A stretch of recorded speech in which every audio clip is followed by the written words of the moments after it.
Live हुई नहीं है क्लास, शायद अभी कमेंट नहीं आ रहा। नमस्कार भाई सभी लोगों को, आ जाओ जल्दी से कमेंट में यार, बहुत तगड़ा फॉग है आज तो।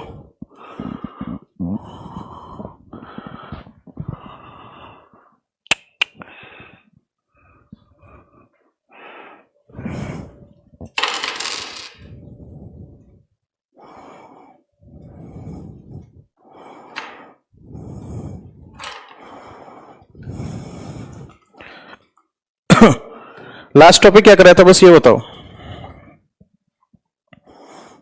लास्ट टॉपिक बताओ।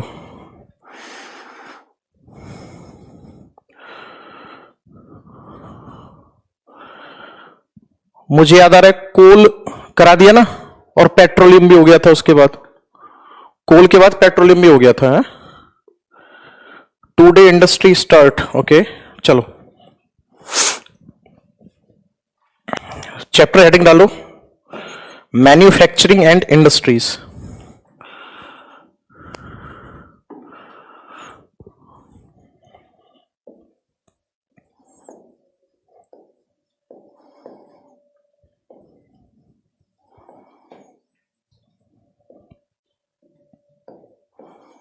मैन्युफैक्चरिंग एंड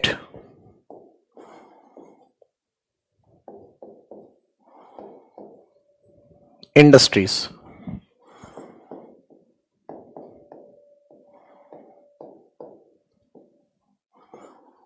विनिर्माण और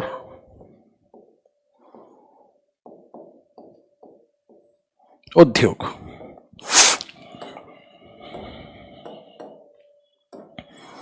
देखो ध्यान से, सबसे पहली बात, मैन्युफैक्चरिंग का मतलब क्या होता है, ठीक है।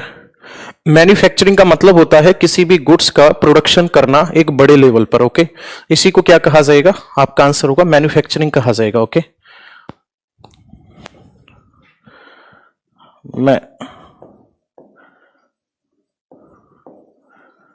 मैन्युफैक्चरिंग क्या है?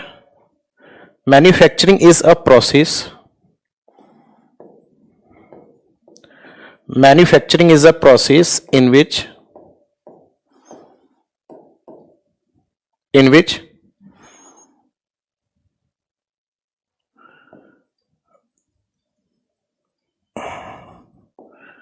different goods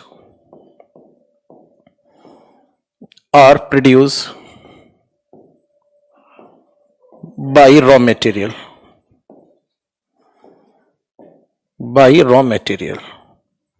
ठीक है ना। अगर हम बात करेंगे विनिर्माण की, तो विनिर्माण है क्या, एक प्रक्रिया है। ये है क्या, एक प्रक्रिया है, एक प्रक्रिया है जिसमें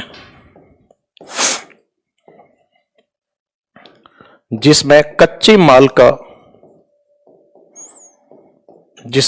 माल का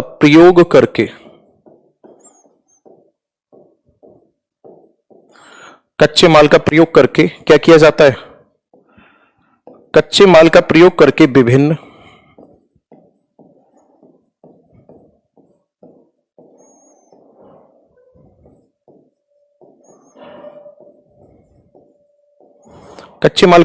विभिन्न वस्तुएं बनाई जाती हैं। बात क्लियर है यहां तक? चलो नेक्स्ट अगर हम बात करेंगे तो इसके लिए क्या क्या कंडीशंस होनी चाहिए, कंडीशंस क्या क्या होनी चाहिए, ठीक है ना। इसके लिए क्या क्या स्थिति का होना जरूरी है, ठीक है। तो मैन्युफैक्चरिंग के लिए इंडस्ट्री की अगर हम बात करेंगे तो सबसे पहली बात तो कंडीशन की अगर हम बात करेंगे तो सबसे पहली बात तो क्या होना चाहिए, सोर्स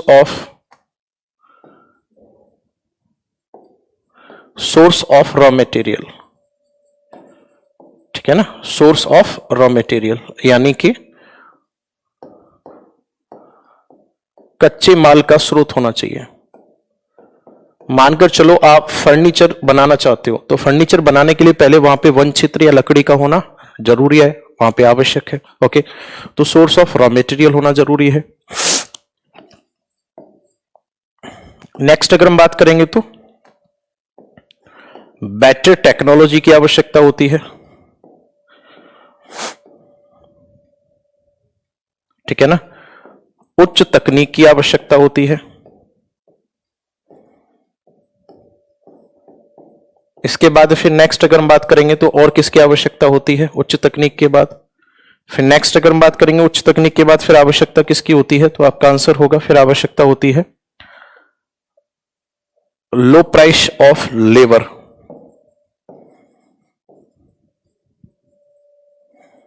ठीक है ना, निम्न मजदूरी दर,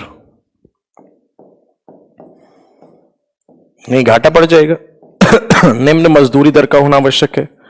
और लास्ट लास्ट और क्या जरूरी है, तो लास्ट भाई सब जरूरी है क्या, मार्केट डिमांड। ठीक है ना, और क्या जरूरी है, मार्केट डिमांड यानी कि बाजार की मांग।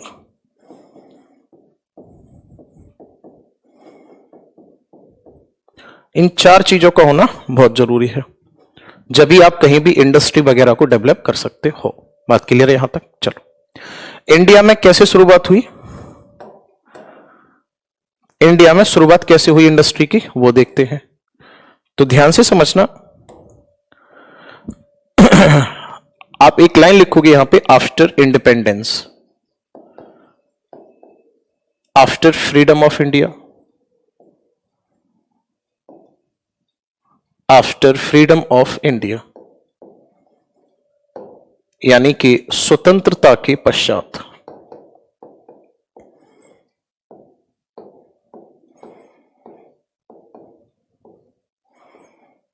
ठीक है ना, स्वतंत्रता के पश्चात क्या किया गया, तो ध्यान से समझना, इन 1948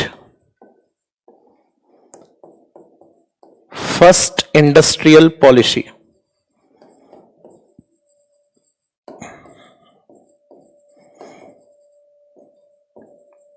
was announced।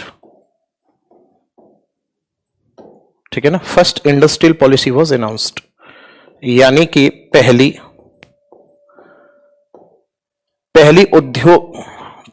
उद्योग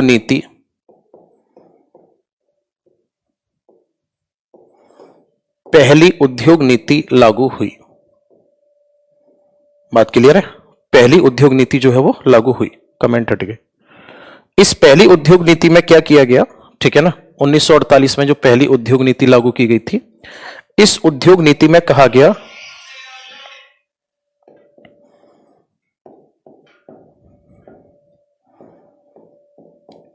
प्राइवेट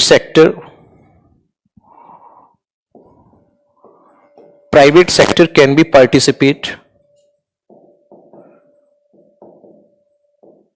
पार्टिसिपेट इन इंडस्ट्री।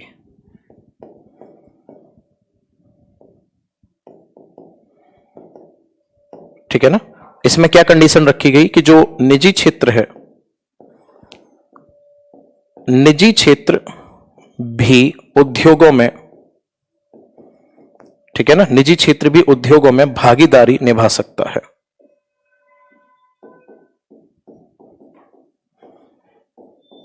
निजी क्षेत्र भी उद्योगों में भागीदारी निभा सकता है, ये कंडीशन रखी गई इसमें। इसी नीति के अंतर्गत क्या किया गया, इसी नीति के अंतर्गत जो पहली पंचवर्षीय योजना थी, फर्स्ट 5 ईयर प्लान जो था भारत का, पंचवर्षीय योजना जो थी, फर्स्ट 5 ईयर प्लान जो था, इसमें क्या किया गया, इसमें उद्योगों पर जोर दिया गया। ठीक है ना, इसमें क्या किया गया, उद्योग पर जोर दिया गया। बात क्लियर है यहां तक? इसमें क्या किया गया, उद्योग पर जोर दिया गया, और इसी नीति के तहत इसमें लगभग 40% की वृद्धि हुई। इसमें कितनी वृद्धि हुई, 40% की वृद्धि हुई। नोट करो इसको जल्दी से, फिर मैं आगे बताता हूं। नोट करो।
हो गया? चलो, नहीं 5 ईयर प्लान मैं क्यों पढ़ाऊंगा महेश? 5 ईयर प्लान नहीं पढ़ाऊंगा मैं, वो इकोनॉमी का पार्ट है हमारा, उससे कोई रिलेशन नहीं है। चलो आगे बढ़ते हैं। अब देखते हैं type of industry.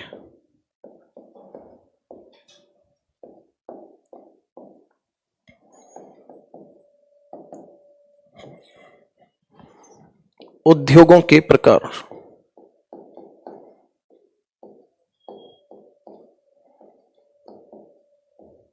Type of industries यानी कि उद्योगों के प्रकार। ठीक है, इसमें देखो ऑन द बेसिस ऑफ, पहला पॉइंट होगा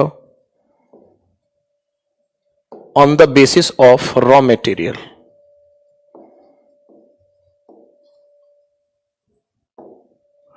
यानी कि on the basis of raw material यानी कि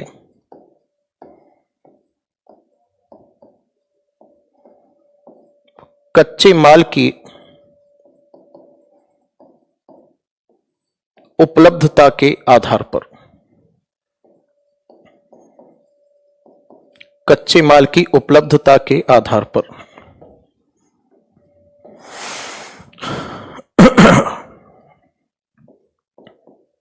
ये कौन कौन से हो सकते हैं? तो एक तो होता है एग्रीकल्चर बेस्ड या एग्रो इंडस्ट्रीज, एक तो हो सकती है एग्रो इंडस्ट्रीज, एक हो सकती है मिनरल बेस्ड। ठीक है ना, एक हो सकती है मिनरल बेस्ड और एक हो सकती है एग्रो केमिस्ट्री और एक होगी फिर केमिकल बेस्ड।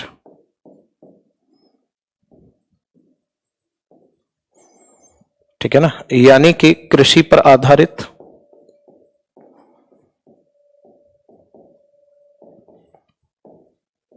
नेक्स्ट अगर हम बात करेंगे तो मिनरल बेस्ड यानी खनिजों पर आधारित,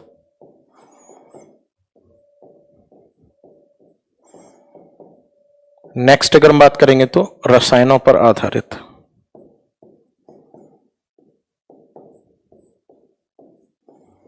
रसायनों पर आधारित। ठीक है, अब आप फर्स्ट लिखोगे इसी में कृषि पर आधारित। देखो कृषि पर आधारित उद्योग में कौन कौन से उद्योग आते हैं? इसमें आएगा कॉटन टेक्सटाइल। ठीक है ना, कॉटन टेक्सटाइल, फिर आएगा जूट इंडस्ट्री,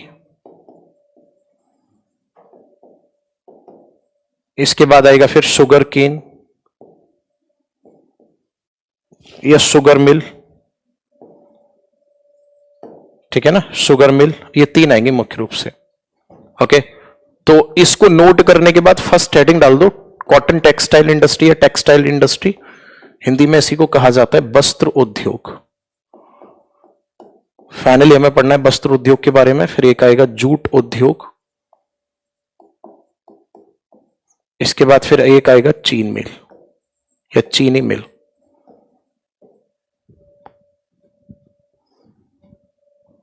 ठीक है, नोट कर दो इसको जल्दी से।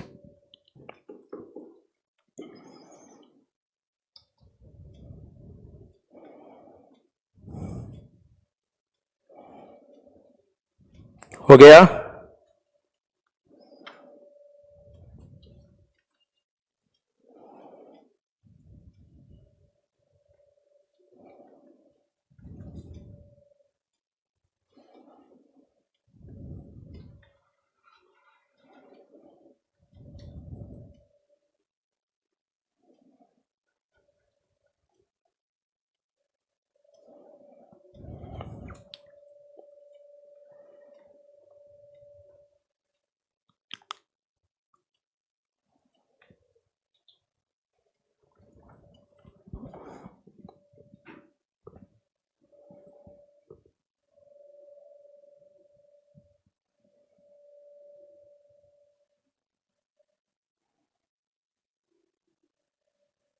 नोट हो गया? चलो हेडिंग डालो कॉटन टेक्सटाइल इंडस्ट्री।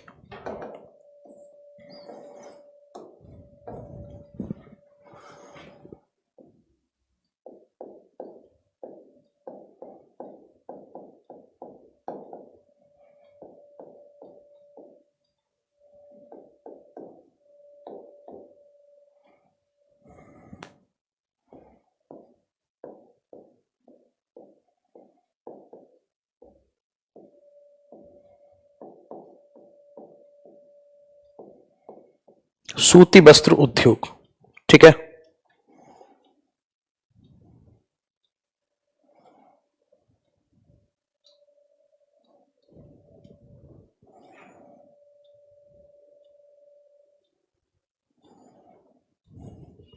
इसकी अगर हम बात करेंगे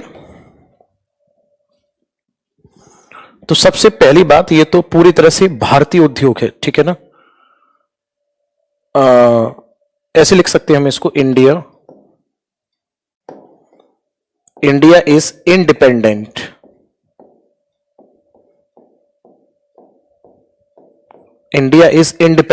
in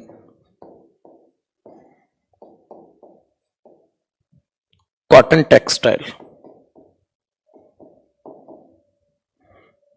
यानी कि भारत सूती वस्त्र उत्पादन में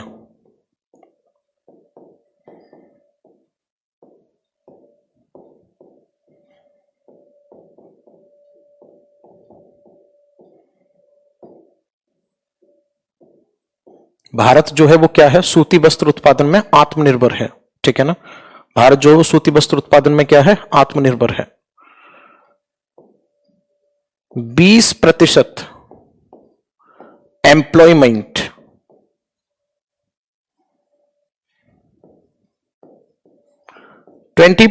एम्प्लॉयमेंट प्रोवाइड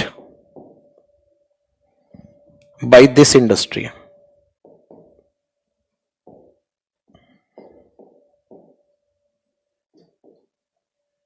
ठीक है ना, बाय दिस इंडस्ट्री। 20% लोगों को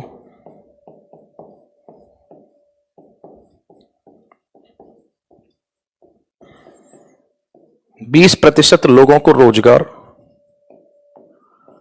इस उद्योग से प्राप्त होता है,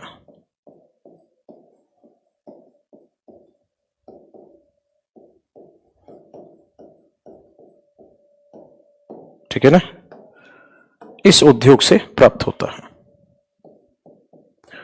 सबसे पहले क्या हुआ था, 1818 में कोलकाता में पहली मिल स्थापित की गई।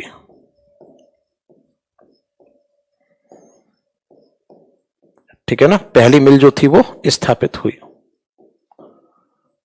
कोलकाता में क्या किया गया, पहली मिल स्थापित की गई कॉटन टेक्सटाइल की। लेकिन दुख की बात थी कि ये जो मिल थी ये असफल रही, ठीक है ना, बट नॉट सक्सेस,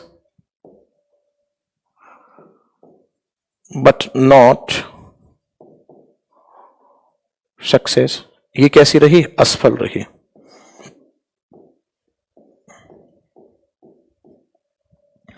उसके बाद फिर 1854 में क्या किया गया, इन मुंबई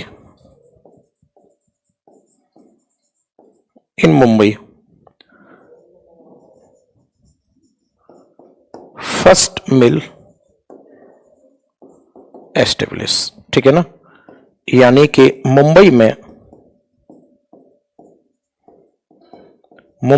पहली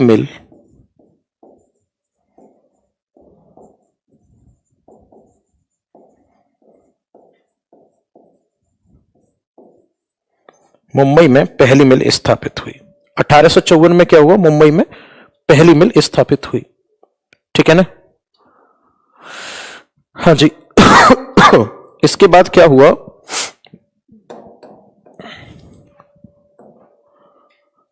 पहली मिल स्थापित हो गई। उसके बाद फिर गुजरात, उसके बाद फिर क्या हुआ, सम मिल्स एस्टेब्लिश इन गुजरात,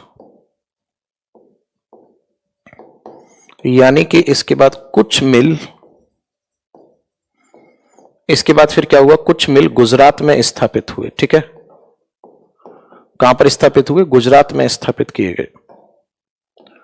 इसके बाद कुछ मिल कहां पर स्थापित हुई, गुजरात में स्थापित हुई। सबसे बड़ी बात यह थी कि कुछ मिल गुजरात में स्थापित हुई, लेकिन 1947 के टाइम पर क्या हुआ, 1947 में क्या हुआ, पाकिस्तान और भारत,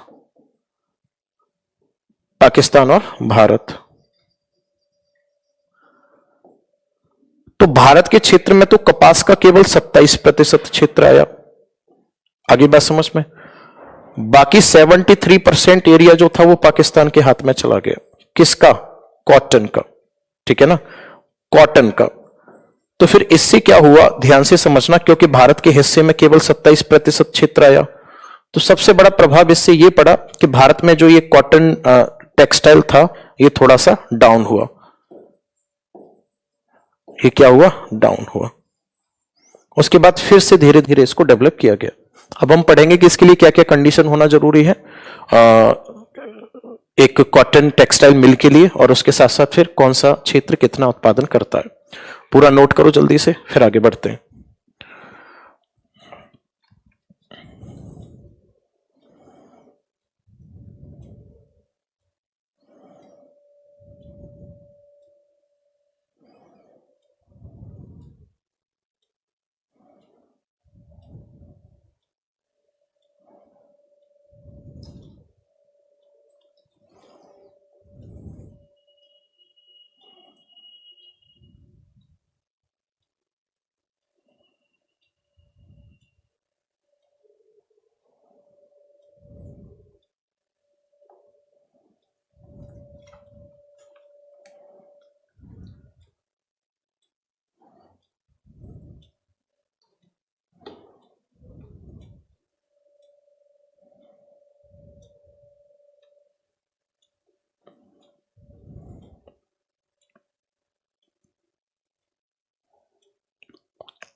नोट हो गया?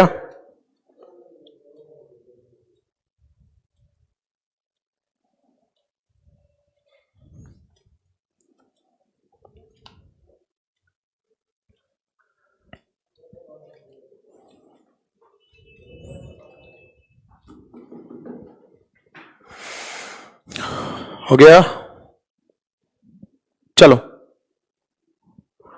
नेक्स्ट, अब इसी में आगे कंटिन्यू करोगे आप।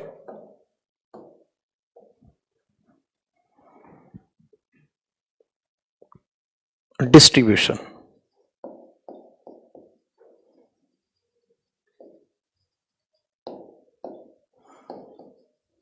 इस इंडस्ट्री का वितरण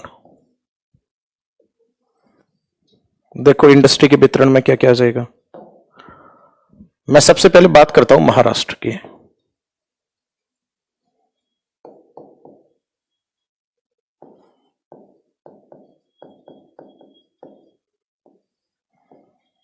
अगर मैं महाराष्ट्र की बात करता हूं तो ध्यान से समझना, महाराष्ट्र जो है, अगर मैं महाराष्ट्र की बात करूंगा तो लगभग 38%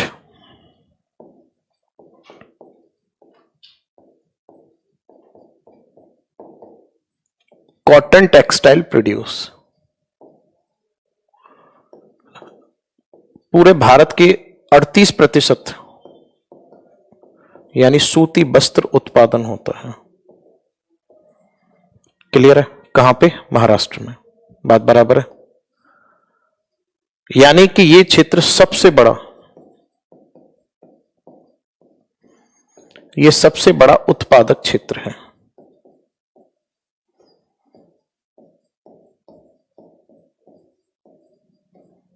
ठीक है, सबसे बड़ा उत्पादक क्षेत्र है।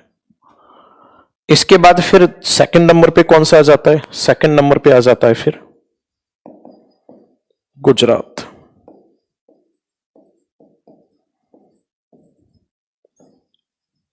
गुजरात हैज सेकंड रैंक, इसका दूसरा स्थान है। इसके बाद फिर कौन सा आ जाता है? तमिलनाडु। ठीक है ना, गुजरात और तमिलनाडु, ये 3 क्षेत्र हैं। ठीक है, ये कितने क्षेत्र हैं टोटल? 3 क्षेत्र हैं जहां पर ये उत्पादन होता है। आगे अगर हम बात करेंगे तो उत्तर प्रदेश का मानचेस्टर किसे कहा जाता है? मानचेस्टर वो क्षेत्र होता है जहां पर सूती वस्त्र का उद्योग, सूती वस्त्र का उत्पादन होता है।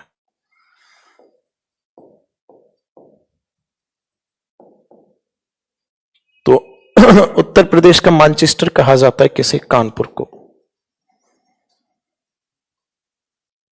ठीक है ना, किसे कहा जाता है? कानपुर को। और वहीं अगर हम बात करेंगे तमिलनाडु की, तो इसे दक्षिण भारत का कोयम्बटूर कहा जाता है। ओके, तमिलनाडु की अगर हम बात करेंगे तो यहां पे पड़ता है कोयम्बटूर। इसको क्या कहा जाता है? इसको कहा जाता है इसको भी मानचेस्टर कहा जाता है। बट ये कहां का मानचेस्टर है? तो आपका आंसर होगा तमिलनाडु का। नोट कर दो इसको जल्दी से।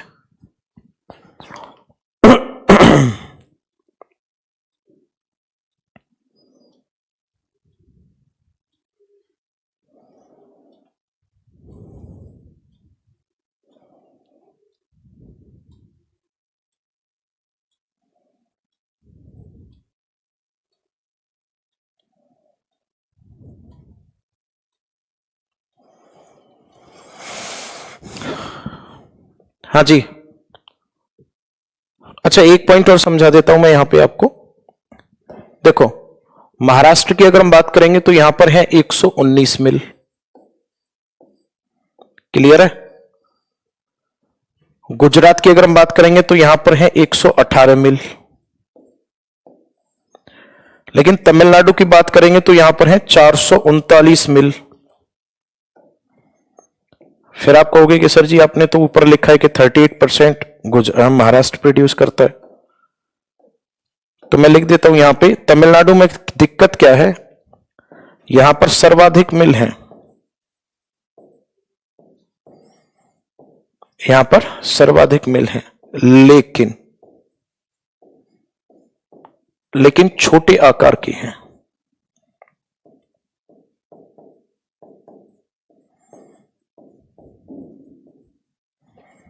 छोटे आकार की हैं, अतः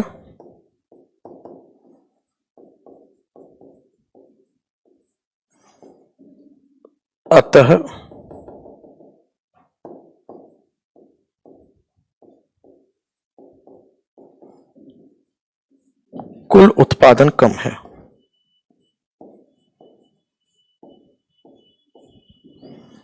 कुल उत्पादन जो है ना, ये कम है। आगे बात समझ में? यूपी की अगर हम बात करेंगे तो यूपी में 14 मिल है। तो उत्तर भारत में तो कुल उत्पादन कहां पे ज्यादा होता है? उत्तर प्रदेश में। दक्षिण भारत की अगर हम बात करेंगे तो इसको दक्षिण भारत का मानचेस्टर इसलिए कहा जाता है क्योंकि यहां पे सबसे ज्यादा मिल है तमिलनाडु में। दोबारा सुनो, मैंने क्या कहा? सबसे ज्यादा मिल कहां पर है? तमिलनाडु में है। लेकिन वहीं अगर हम बात करेंगे सबसे ज्यादा, ठीक है, सबसे ज्यादा उत्पादन कहां होता है? तो वो महाराष्ट्र में होता है। नोट कर दो इसको जल्दी से।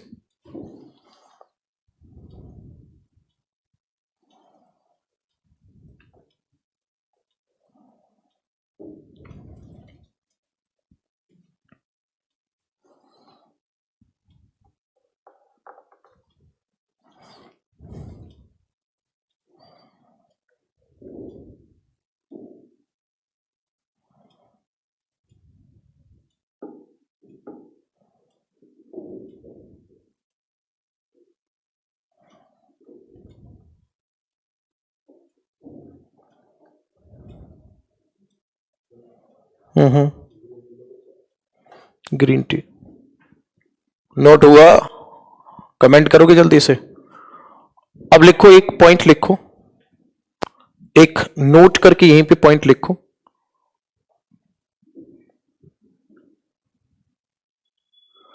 मानचेस्टर का मतलब होता है वो क्षेत्र जहां पर कॉटन टेक्सटाइल अच्छे से डेवलप हुआ हो। ठीक है, लिखो, एक क्वेश्चन टाइप में लिखो, in Gujarat and Maharashtra region Gujarat and Maharashtra region, cotton textile developed, cotton textile industry highly developed, why? Cotton textile industry highly developed, why? Hindi में क्वेश्चन लिखो, हिंदी में क्वेश्चन लिखो। गुजरात और महाराष्ट्र क्षेत्र में, गुजरात और महाराष्ट्र क्षेत्र में सूती वस्त्र उद्योग, सूती वस्त्र उद्योग में तेजी से वृद्धि हुई, तेजी से वृद्धि हुई, इसका क्या कारण है? तेजी से वृद्धि हुई, इसका क्या कारण है? लिखो जल्दी से। कॉटन टेक्सटाइल इंडस्ट्री, लिखते चलो इसमें जल्दी से क्वेश्चन का answer. Cotton textile industry, cotton textile industry completely depends on cotton, completely depends on the production of cotton. सूती वस्त्र उद्योग, सूती वस्त्र उद्योग पूरी तरह से कपास के उत्पादन पर निर्भर करता है, पूरी तरह से कपास के उत्पादन पर निर्भर करता है, पूरी तरह से कपास के उत्पादन पर निर्भर करता है। आगे लिखो, नेक्स्ट पॉइंट में लिखो, कपास के उत्पादन पर निर्भर करता है। आगे लिखो, in these region moist climate found, moist climate found, so the thread not break again and again, thread not break again and again, and production also high, production also high due to black soil, production also high due to black soil। इन क्षेत्रों में आर्द्र जलवायु के कारण, इन क्षेत्रों में आर्द्र जलवायु के कारण धागा बार बार नहीं टूटता है, धागा जो मतलब कॉटन से धागा बनाकर तैयार किया जाता है वो धागा बार बार नहीं टूटता है, तथा धागा बार बार नहीं टूटता है, तथा काली मृदा पाई जाने के कारण, काली मृदा पाई जाने के कारण कपास का उत्पादन भी ज्यादा होता है, काली मृदा पाई जाने के कारण कपास का उत्पादन भी ज्यादा होता है, काली मृदा पाई जाने के कारण कपास का उत्पादन भी, कपास का उत्पादन भी ज्यादा होता है, कपास का उत्पादन भी ज्यादा होता है।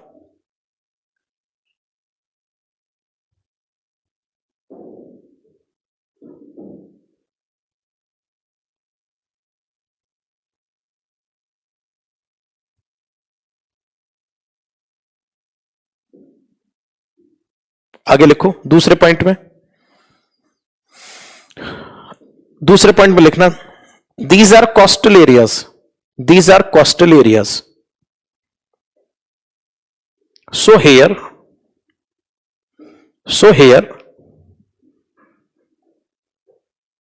import export of goods, import export of goods conduct easily by water route, easily by water route। लिखो, यह तटीय क्षेत्र है, यह तटीय क्षेत्र है, यह तटीय क्षेत्र है, अतः यह तटीय क्षेत्र है, अतः यह तटीय क्षेत्र है, अतः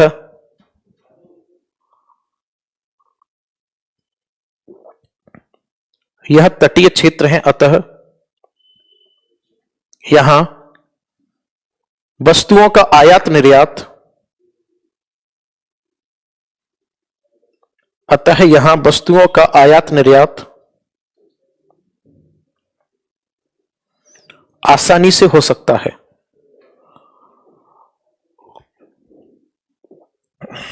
आगे लिखो, In these reason,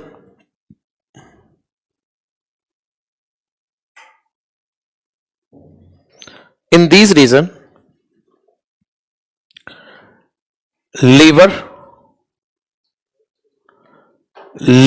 available on low price.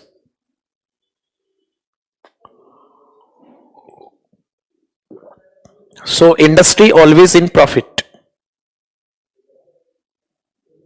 Industries always gain profit. इन क्षेत्रों में निम्न दर पर मजदूरी उपलब्ध है, अतः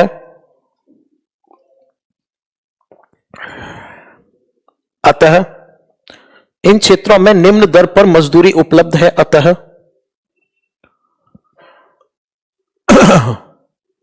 उद्योग हमेशा लाभ में रहते हैं। उद्योग हमेशा लाभ में रहते हैं।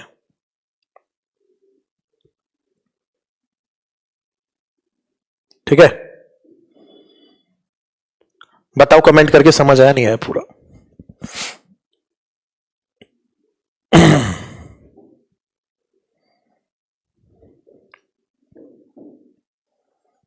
क्लास लाइव है तो कमेंट करो, जितने लोग लाइव हो वो भी कमेंट करो।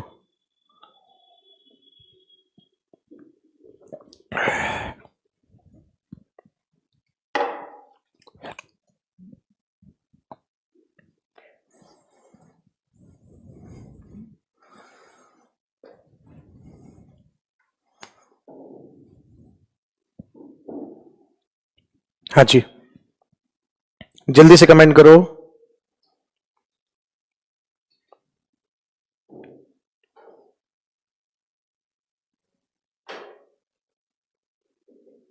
आगे नया हेडिंग डालो इसी में, जूट इंडस्ट्रीज, जूट इंडस्ट्री।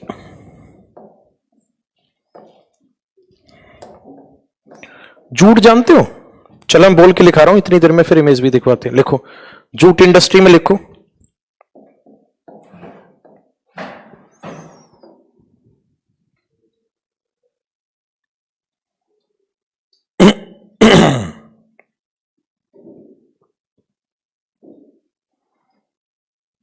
लिखो India has first rank, India has first rank, India has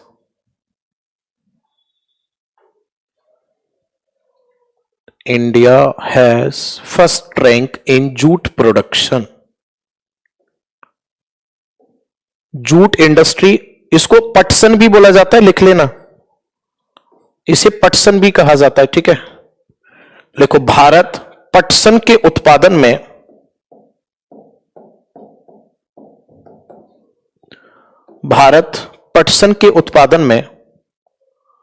प्रथम स्थान पर है। भारत पटसन के उत्पादन में प्रथम स्थान पर है। आगे लिखो पटसन के उत्पादन में प्रथम स्थान पर है। Next,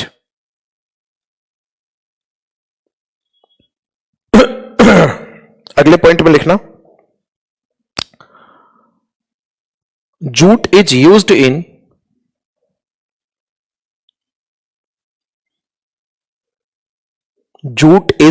in formation of carpet, कालीन, formation of carpet,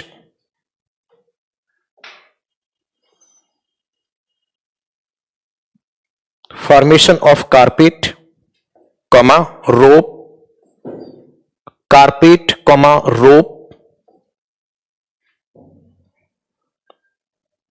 carpet, rope, carry bag,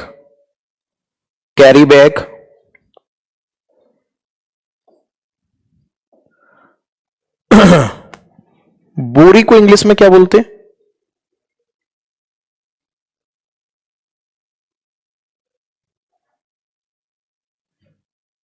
क्या भाई, पता नहीं, जो भी बोलते हैं, हिंदी में लिखवा दे रहा हूं। लिखो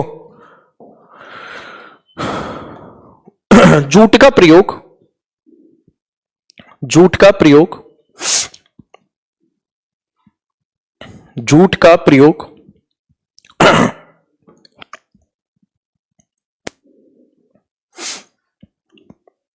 बोरियां बनाने में, कालीन बनाने में, रस्सी बनाने में तथा थैले बनाने में किया जाता है, तथा थैले बनाने में किया जाता है। आगे लिखो, first jute industry was developed in Kolkata. First jute industry was first jute industry was developed in Kolkata. पहली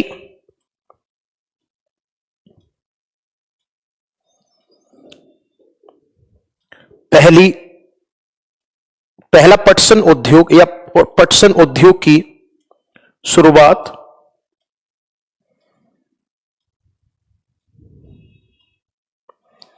पटसन उद्योग की शुरुआत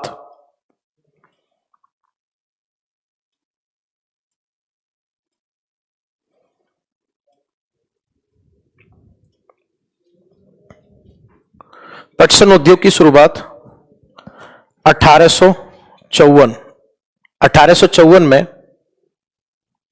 1854 में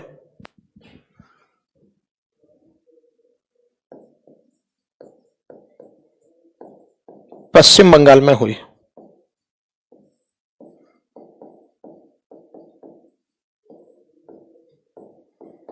1854 में पश्चिम बंगाल में हुई। बात बराबर है यहां तक?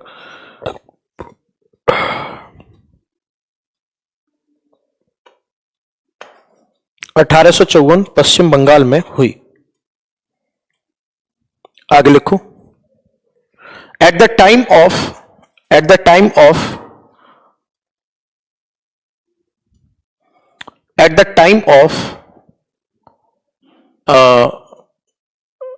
freedom of India, at the time of freedom of India,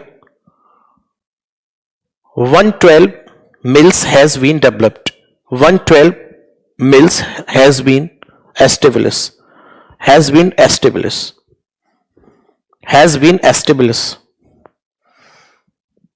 स्वतंत्रता के समय 112 मिल स्थापित की जा चुकी थी। स्वतंत्रता के समय 112 मिल स्थापित की जा चुकी थी। आगे लिखो, बट एट द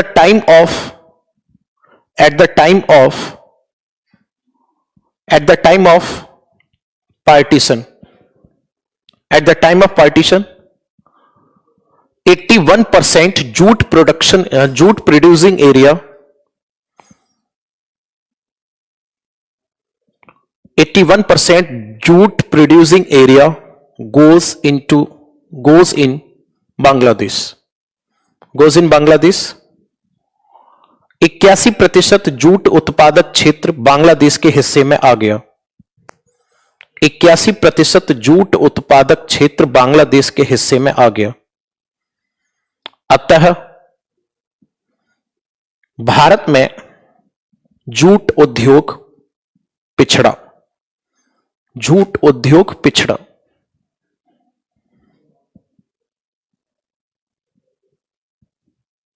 आगे लिखो, then Indian government reestablish the jute mills. अतः भारतीय सरकार ने फिर से जूट या पटसन उद्योग को पुनर्स्थापित किया। भारत सरकार ने जूट या पटसन उद्योग को फिर से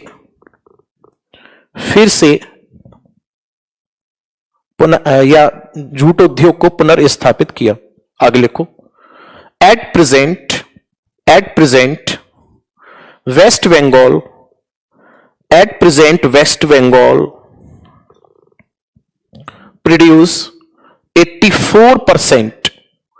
produce 84% जूट गुड्स पटसन से बनी वस्तुओं के पटसन से बनी वस्तुओं के कुल उत्पादन का पटसन से बनी वस्तुओं के कुल उत्पादन का 84% कुल उत्पादन का 84% बांग्लादेश में उत्पन्न होता है। 84% बांग्लादेश में उत्पन्न होता है। 84% बांग्लादेश में उत्पन्न होता है।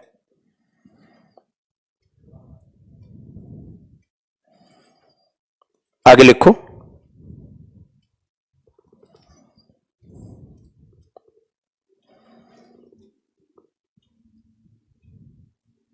नेक्स्ट लिखो, इसके बाद कहां कहां पर होता है लिखो।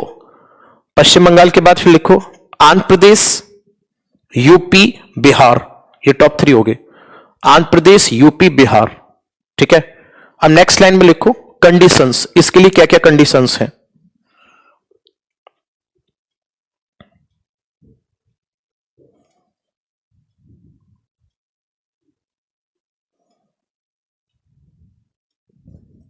लिखो कंडीशंस, मतलब यहां पे डेवलप होने के पीछे कारण क्या है। लिखो पहला कंडीशन है इसके लिए requirement of water, requirement of excess water to clean the jute. Jute को साफ करने के लिए अत्यधिक पानी की आवश्यकता। जूट को साफ करने के लिए अत्यधिक पानी की आवश्यकता।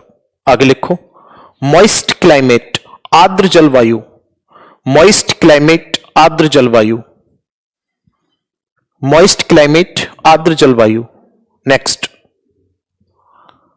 Energy resource, energy resource as coal. ऊर्जा का स्रोत यानी कि कोयला। ऊर्जा का स्रोत यानी कि कोयला प्राप्त होता है। कोयला कहां से प्राप्त हो जाता है पश्चिम बंगाल में? रानीगंज से। और लिखो इसी में आगे it is a export industry. Export industry, यह एक निर्यात उद्योग है। यह एक निर्यात उद्योग है। So there is a need of port to export. अतः एक बंदरगाह की आवश्यकता, अतः बंदरगाह होना आवश्यक है। इसी के आगे डैश लगा के लिख देना। बंदरगाह कौन सा है फिर? कोलकाता। बंदरगाह कौन सा है? कोलकाता। ओके, बंदरगाह की आवश्यकता होना जरूरी है। बंदरगाह कौन सा है? कोलकाता। ठीक, चलो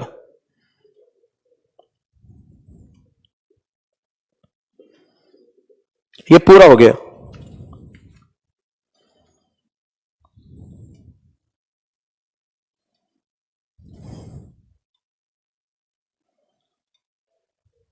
आगे लिखो इसी में at present jute industry, at present अभी फिलहाल में केवल 77 रह गई है मिल, जबकि आजादी के समय 102 मिल थी जो भारत को मिली थी।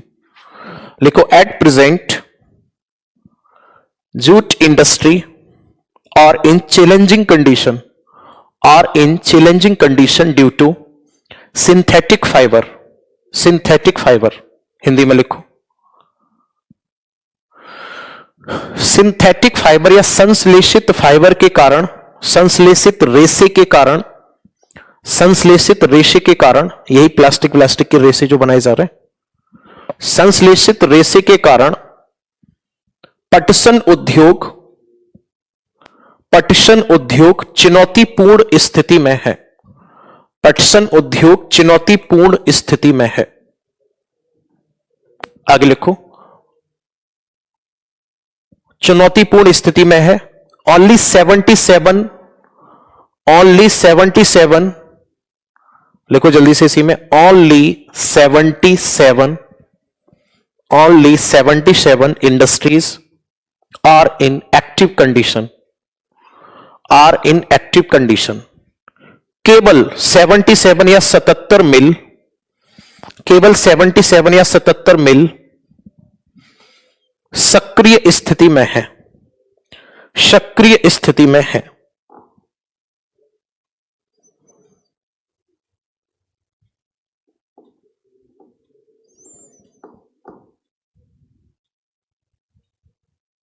आगे लिखो, first jute policy was applied in 2005. First jute policy was applied in 2005. पहली जूट या पहली पटसन नीति 2005 में लागू की गई.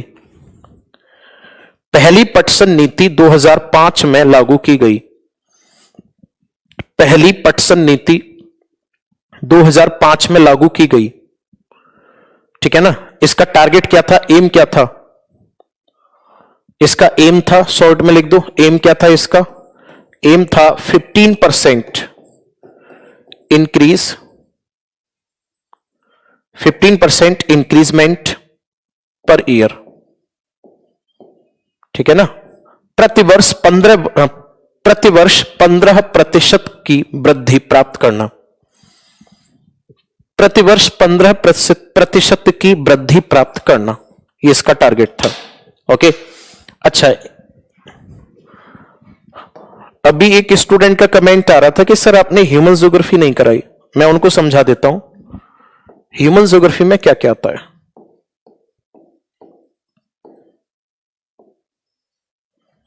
ह्यूमन ज्योग्राफी की अगर हम बात करेंगे तो ह्यूमन ज्योग्राफी में आती है एग्रीकल्चर,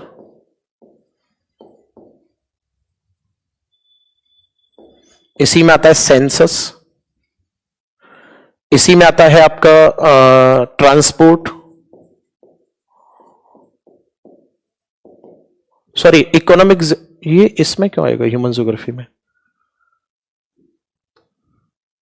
इकोनॉमिक ज्योग्राफी में आएगा ये ट्रांसपोर्ट. उसके बाद फिर नेक्स्ट अगर हम बात करेंगे तो इंडस्ट्रीज, उसके बाद फिर नेक्स्ट अगर हम बात करेंगे तो मिनरल्स. ये सब किसका पार्ट है, इकोनॉमिक ज्योग्राफी का पार्ट है. ये आपका अभी फिलहाल में चल रहा है. इसको कंप्लीट करोगे ह्यूमन ज्योग्राफी में फिर क्या बचेगा, ह्यूमन ज्योग्राफी की अगर हम बात करेंगे तो इसमें बचेंगे थॉट्स. थॉट्स आपको पढ़ाए जाएंगे एक्स्ट्रा क्लास लेकर. ठीक. बायोज्योग्राफी में क्या आता है, बायोज्योग्राफी में आता है ईवीएस, ऑलरेडी करा चुका हूं, ऐप पर फ्री पड़ा हुआ है, कंप्लीट कर सकते हो. तो ये मैं एक्स्ट्रा क्लास लेके पूरा करा दूंगा. बाद बाकी ये सब चल ही रहा है आपका. इकोनॉमिक ज्योग्राफी चली रही है. कोर्स पूरा करा के भेजूंगा, एकदम रिलैक्स हो जाओ. न पूरा लगे आपको तब भी बता देना, 2 क्लास और एक्स्ट्रा आपके नाम की सही, डोंट वरी. ठीक है सर. कॉस्मोलॉजी में कुछ टॉपिक बचे हैं, पूरे करा दिए मैंने कॉस्मोलॉजी के सारे टॉपिक. ओके. और तसल्ली से पढ़ो, उसके बाद फिर मुझे बताना एकदम रिलैक्स होके. 3 क्लास और सही तुम्हारे अकॉर्डिंग क्या फर्क पड़ता है. आप एक बात सोचो, क्या फर्क पड़ता है. आपसे जितनी क्लासेस का वादा किया था उससे 10 क्लास एक्स्ट्रा लेके जाओगे. मस्त रहो, आबाद रहो. ठीक है. और खा पी के सेट रहो.